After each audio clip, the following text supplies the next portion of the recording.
Um, if you want, I can talk a little bit about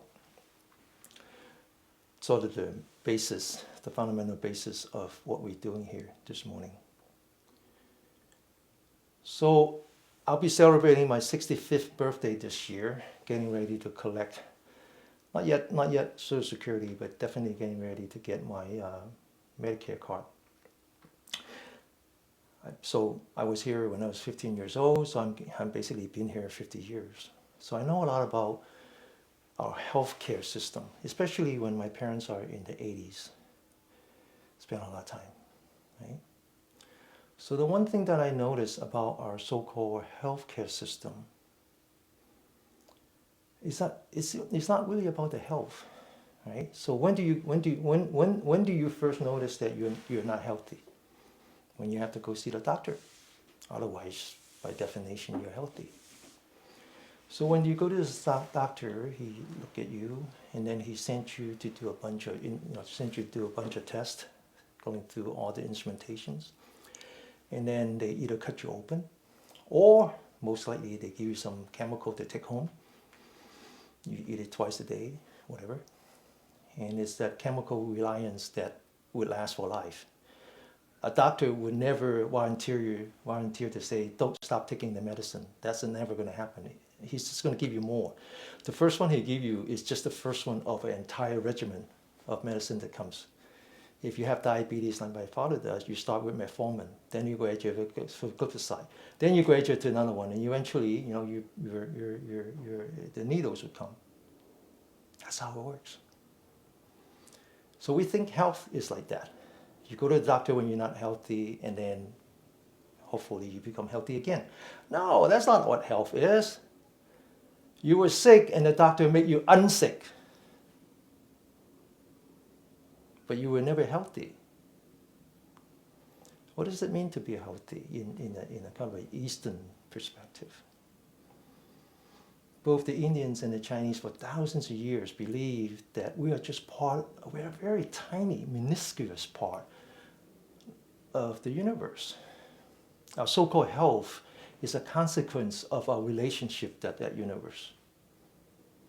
Galileo was put in house arrest because he dared to say that it was the earth that rotates around the sun, and that because he noticed that the tides were influenced not only by the sun, but the moon, but the Jupiter. So he decided that it had to be the case where we rotate around the sun. And for that, he was put in house arrest and died in his home. Well, the Chinese knew that. They knew that thousands and thousands of years ago. They knew all about that. They never thought, they would be crazy to think that the earth is flat, because everything is wrong. Because we understood that there's yin and yang, there's rising and falling. Everything is wrong. Everything is wrong. So we understood how the planet affects the tide. Not only that, we know how the planet affects us, because after all, we are 65% water. So if the sun and the moon and the Jupiter were aligned so that we have high tide, why can't we have a high tide? So we understood that. Not only that, they understood how when the Jupiter takes 12 years to go around the sun, so there's 12 different configuration for human beings. And so there's a whole system that built around that. As they start to understand the body a little bit more, it was also the time when the yogis start to visit China from India. So they learned meditation. And they were so good at it that they enter jhana, which means that they start to exist beyond the body. And they start to notice that the human body have these energy lines. So usually I say, oh, this is lung, this is heart. No, they didn't do that. They didn't do that. That's not how it works. That's the consequence of what they did. But they start to notice that there are energy lines in our body. Not only that, but the energy lines are affected by the planets. They notice that there are 12 energy lines, 6 of them from the hand and 6 of them from the toes. And each one of them is active for 2 hours a day to make up the 24 hours. Not only that, But the six of them are paired into two, so there's yin and yang. Yin means shadow, yang means the sun. So one is associated with the sun and one is associated with the moon. They notice that these energy lines come into the center part of the body, and they start to notice there's additional energy lines. There's 8 more actually. 2 of them are very dominant.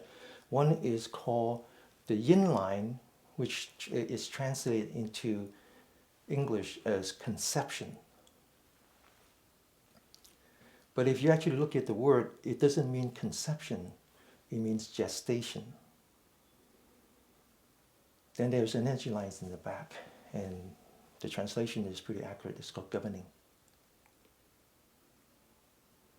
And they notice that the so-called Yang line all comes together in the front, and so-called Yang line all comes to the back. It's mathematical. It's beautiful. It is how the universe influences our body. We are part of the universe. You're never going to explain that to a Western doctor. Think about it. The Western doctor spend years and decades educating themselves. But the education starts with what? Their education starts with a dead body. You're not going to find this in a dead body. The Chinese doctor, they didn't start with a dead body. They start with the body, the living organism. So it was only after that, then they discovered the biological function that are associated with these energy lines, and they start naming them and drawing a very loose relationship to the actual organ. Like this would be the lung, this would be the pericardium, which is outside the heart, this is the heart, and then now you get the kidney and the bladder and so forth. But if you look at these like if you just look at it like mathematics, it's amazing. First of all the organs in the hand are the ones that you must have to survive. You can't have one less and cause survival. The lung, the pericardium, the heart, the small intestines, the large intestines, and what's called the triple worm, which doesn't have a Western equivalent. You need the intestine. Even if you cut all of it away, you still need a little bit because you need that for actual digestion. You need it for fermentation. You need the large intestine, the bowel. Otherwise, you would die of diarrhea. So those 6 organs are the ones that you must have. Otherwise, you're not surviving. Then the 6 that are associated with the toes, they're important. For example, the stomach. But you can live without a stomach. Right? There's a splint which has to do with your immune system, but you can live without the splint. There is also the kidney. Well, you need kidney, but you have 2. You need bladder, but you can live without bladder. Lots of people live without bladder. Then you have the stomach. Again, you don't need a stomach. You can inject fluid into your small intestines and call it a day. You also don't need the gallbladder to survive. You become very sick without any one of those, but you don't need it. So it's interesting. It's very mathematical. All the organs associated with the hands you need for survival, and all the organs associated with the toes, just it's a quality of life issue. What's even more interesting is how these yin and yang work. This is called the conception vessel. It actually starts right here. It goes all the way down to the point between your reproductive organ and the opening of your bowel. There's a name for that. This is called the conception organ. I prefer to call it gestation because the Chinese word comes from pregnancy. I don't know how many of you have pregnant or have seen your wife pregnant. It doesn't happen to everybody, but for what I know, it happens to almost all people. Is that as they carry the baby, they start to see a line in front of them, and then it disappears when the baby is born. All the organs associated with this part are called the yin organ. They are necessary for the gestation of the baby. Until these organs are developed, we don't have a living organism. So what are they? They're the yin ones. So the yin ones are, again, back to the lung, the heart, the pericardium. Got that. What are the yin ones associated with the feet? They're the liver. That's important. They're the kidney. Very important. And then what else? Turns out the spleen is important for their immune system. So those are the associated with this. If these were not developed, the baby is not a living organism yet. It's still not self-sustaining. But that's the first thing you have to do. This is called the gestation. This is called the yin. Yin means essentially prenatal. It's what comes with you before you're not a birth. There's a definition. It's not a birth. It's really whether or not you are considered a living organism. Now, the one associated with the back is obviously important. Without that, you wouldn't be a human being.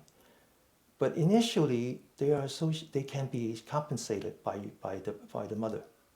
For example, stomach. You don't need digestion, so you don't need stomach yet. Right? You need the kidney, but the bladder you don't need, because babies initially they have no urine. Right? And so forth and so on. So all the ones that are in the front and then the remaining is in the back. You get the idea. So what is the concept of health? The concept of health is not unsick. The concept of health is to be equilibrium. To be equilibrium with the universe and to be equilibrium with yourself. That's why the yin and the yang, the sympathetic nerve and the parasympathetic nerve, and how we sit upright, so we are part of the universe with the point pointing to the universe, with the feet pointing down. All that has to do with creating a balance between yourself and the universe. That's health. Okay?